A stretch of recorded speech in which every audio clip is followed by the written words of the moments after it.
The Italian national anthem was written in 1847 by 20 years old poet Goffredo Mameli during the Risorgimento movement, when Italian states were fighting for unification and independence from Austrian control.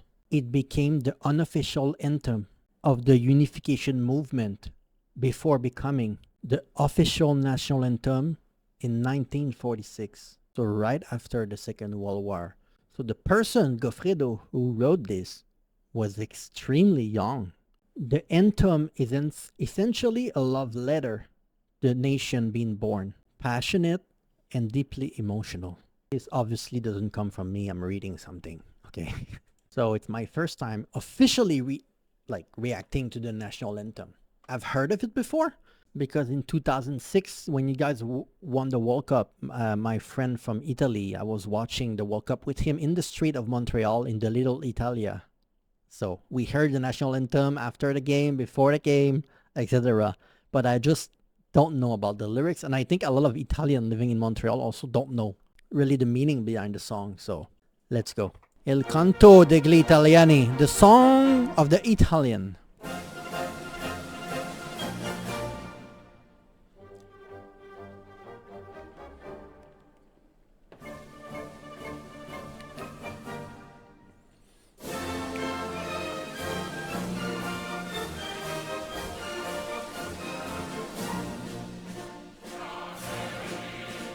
Italian, Italian, sing the song.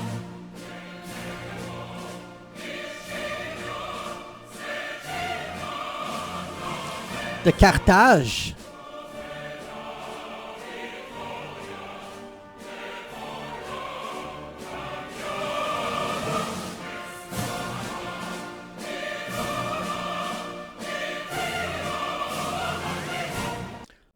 Sceava di Roma e Dio la creo, for God created a slave of Rome. Divine destiny has always favored Italy. Huh. I don't know if that's what it means. I'm not really religious.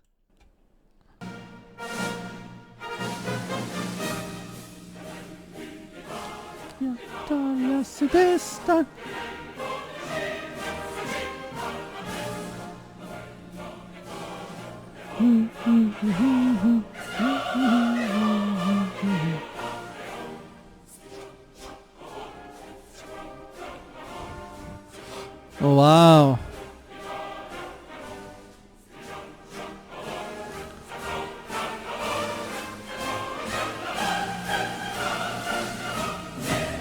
This feel a call to young people to stand up and defend their country.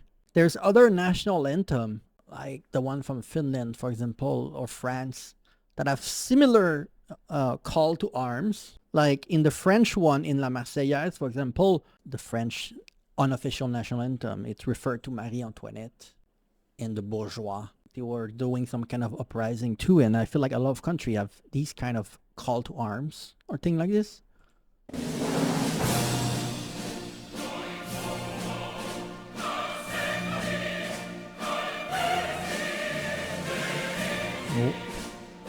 Oh wow, noi fummo da secoli calpesti, derisi perché non siam popolo perché siam divisi. Divide by what? Wow. The Kingdom of Sardinia, the Papal State, the Kingdom of the Two Sicilies, the Duchy of Milan, the Duchy of Parma, the Duchy of Modena, the Grand Duchy of Tuscany.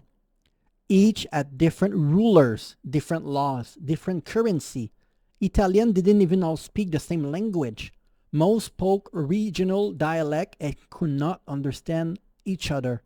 On top of that, much of northern Italy was directly controlled by the Austrian Empire, and Austria actively suppressed any movement toward Italian unity because a united Italy would threaten their power. Huh. The lyrics are really deep. A young man understood that and wrote about it.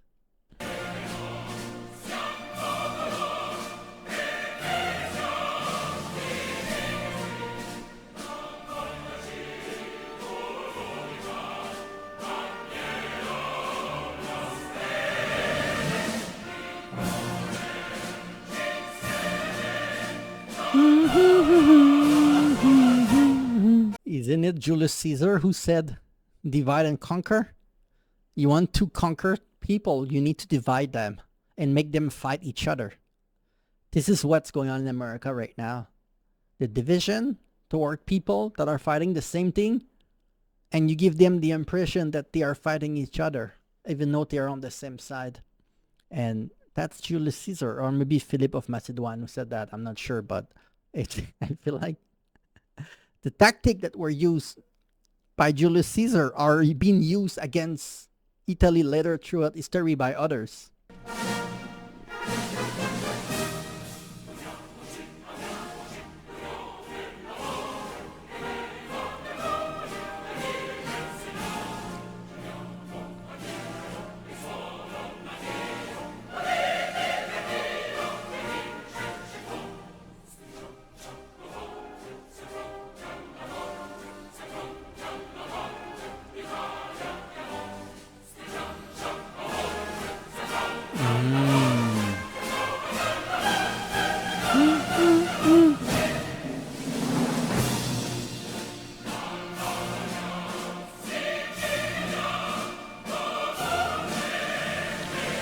Wow. Legnano referred to the Battle of Legnano in 1176. Ferruccio referred to Francisco Ferrucci, a Florentine military commander who in 1530 fought heroically against the combined force of the Holy Roman Empire and the Pope from the northernmost Alp all the way down to Sicily. Every Italian man carried the spirit of Legnano and has the courage and fighting spirit of Ferruccio, willing to die rather than submit. It's his way of saying that every single Italian, everywhere in the peninsula, is a born freedom fighter.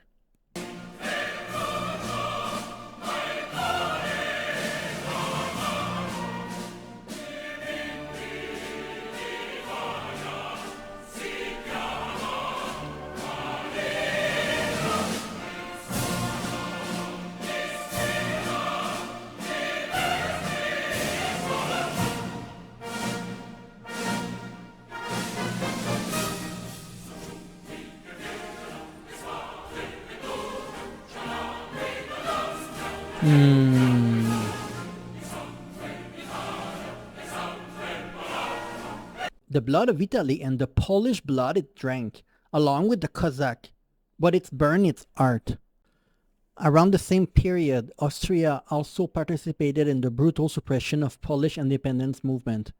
Poland had been partitioned and divided between Austria, Russia, and Prussia. The Poles were also fighting for their freedom. The Cossacks were Russian cavalry forces notorious for their brutal military raid. Okay, I understand. Because I do have a channel when I react to Polish, and Polish people were erased from the map. At one point, Poland was not even existing anymore. It's interesting that Austria these days, it's considered to be such a peaceful country, just like Sweden, for example. But if you go back through history, country like Sweden, like Austria, were brutal. And now in 2026, everyone wants to be like them. You know, it's crazy how the world can turn around so quickly.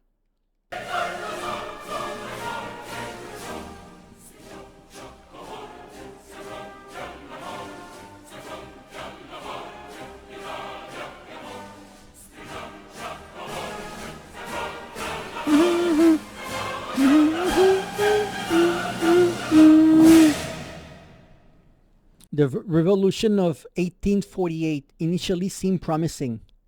Uprising across Italian state, Austria was pushed back temporarily, but Austria regrouped and crushed the rebellion. In 1859 to 1861, the Kingdom of Sardinia under King Victor Emmanuel II, they allied with France against Austria. They defeated Austria militarily in 1859, liberating much of northern Italy.